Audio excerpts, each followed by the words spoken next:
The following is an audio podcast on my recent blog, 911 Misdials, and their impact on public safety. I'm Mark Fletcher, Vice President of Public Safety Solutions at 911 Inform. A significant number of the 240 million 911 calls each year end up being non-emergency calls. Many of those is where an actual person isn't even on the line. Unfortunately, while anecdotal references may be available, the actual numbers of these silent calls remains unknown.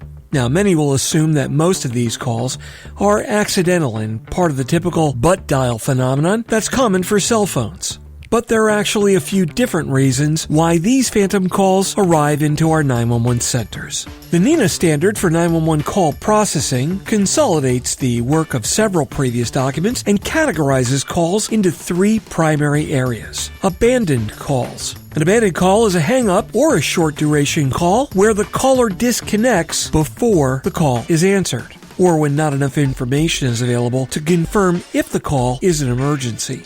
Disconnected calls. This is when a caller disconnects after the call has been answered, or when not enough information is available to confirm if the call is an emergency. And third is a non-responsive call. This is an open voice call where the caller is not responding. Now, all non-responsive calls must be interrogated with a TTY-TDD, and that's to determine if the caller is attempting to report an emergency using a telecommunications device for the deaf. And that sounds something like this.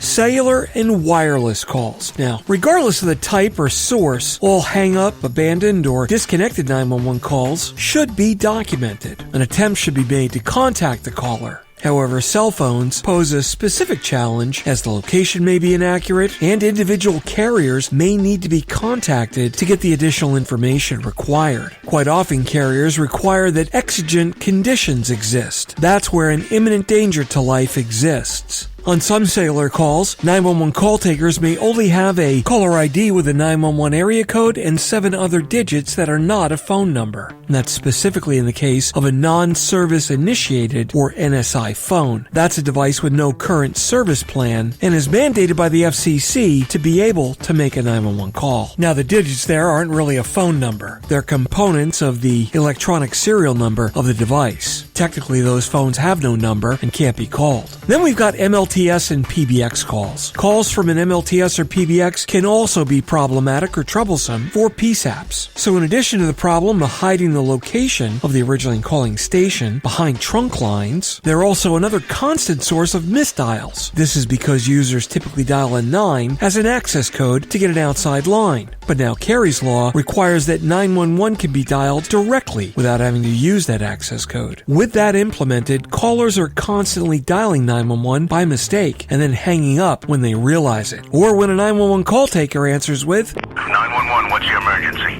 In many cases, the call goes through to 911 and becomes one of those 3 silent call types mentioned earlier. The main problem here is that the caller hangs up, often out of fear, terrible embarrassment, or even unfounded concerns that they may be fined or in some kind of trouble. Fortunately, none of that is ever true, especially if they stay on the line and say 3 simple words. Whoops. I'm sorry. At worst, they're likely to get a little bit of a tongue lashing and told to be more careful in the future, unless, of course, the business has been flagged as a frequent flyer and excessively problematic. Let's talk about callbacks from 911. If the caller says nothing, the 911 call taker may call back, and that's going to be to whatever number that they received. So if it's the main business number and the enterprise hasn't installed any kind of 911 notification, the person answering the main line likely has no awareness or visibility that a 911 call was placed, real or otherwise. This is dispatcher 429 at Metro Police. We just had a 911 call from your facility with no response from the caller.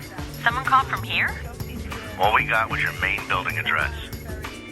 Wow, this is a pretty big place. I have no idea where it could have come from. This in itself may create a dispatch to the location to confirm nothing is wrong. And after so many cry wolf calls, public safety first responders are naturally going to be desensitized to the urgency. If I do get a 911 callback, where should that go? Now, many will argue that a callback from 911 should absolutely go to the person who dialed or misdialed the 911 center. But looking at that situation from an operational perspective, really two conditions will exist. The first is when a 911 call was a valid call. The caller genuinely needed assistance, but disconnected too early for some apparent reason. Were they in danger and needed to leave? Were they physically ill and collapsed? And if this happened, were staff on site even notified? Fact of the matter is that chances are the call may not even be answered. And with no on-site notification, staff in the building isn't even aware of the call event. So even if responders did show up, no one has any idea where to go. The second case is a 911 misdial call where the caller knows that they've misdialed 911. If they get a call back from a number they don't recognize, or one that indicates it might be from the PSAP, it's likely that they're not going to answer the phone. And even if they do, the response back to a query will likely be, "Gee, I have no idea. I didn't dial 911. This is why I believe the best practice for this situation is to have the callbacks all terminate at a location that is staffed by security individuals. They can assist and ideally have been notified of the initial call in the first place. Security, can I help you? This is dispatcher 429 at Metro Police. We just had a 911 call from your facility with no response from the caller. Yeah, we got that. It was in building 5 on the 4th floor. We have our first responders on the way up there now. I'm also getting reports of smoke from that area. Okay, we'll roll EMS and fire to that location, but let us know if you've got any other information while we're en route.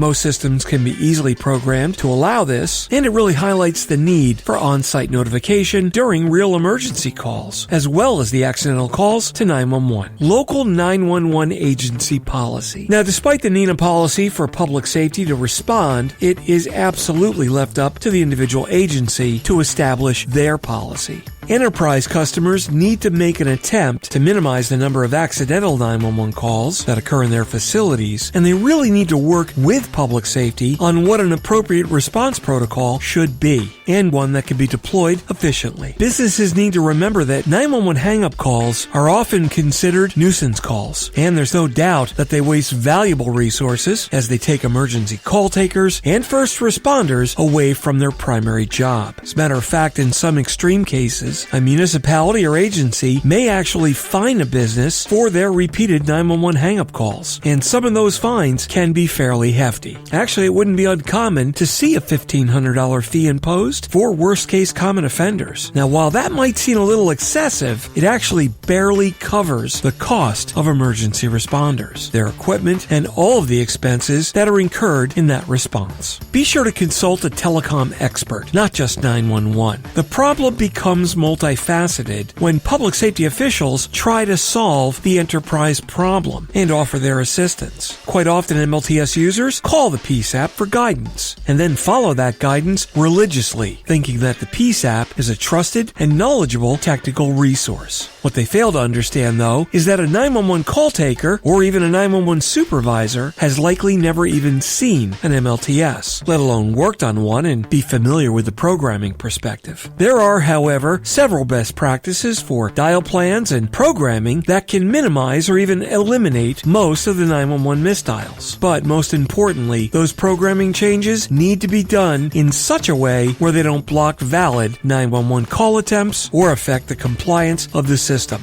Reach out to the SCTC. That's a consultancy organization with very strict standards, and they're even forming a Carey's Law task force to ensure that customers are being properly advised. You can find all the information on that in the written version of my blog on Fletch.tv. Don't be a pest to 911. The primary rule here is to absolutely not be a burden to your local 911 center. You should contact your MLTS vendor and be asking them for assistance on your particular make and model number, as well as the software release. A properly programmed solution can be fully compliant with all the legislation, as well as provide on-site notification of both real and misdialed calls to 911. And by identifying particular calls made in error, it provides the opportunity to retrain the users on an as-needed basis. Also in the written version of this podcast is a link to the news story on accidental hang-up calls and how they affect public safety. Thanks for listening. Remember, you can follow me on Twitter at Fletch911. Be sure to like and subscribe below and check out the rest of my blogs at www.fletch.tv. I'm Mark Fletcher, Vice President Public Safety Solutions at 911 Inform. Thanks so much for listening. We'll catch you next time.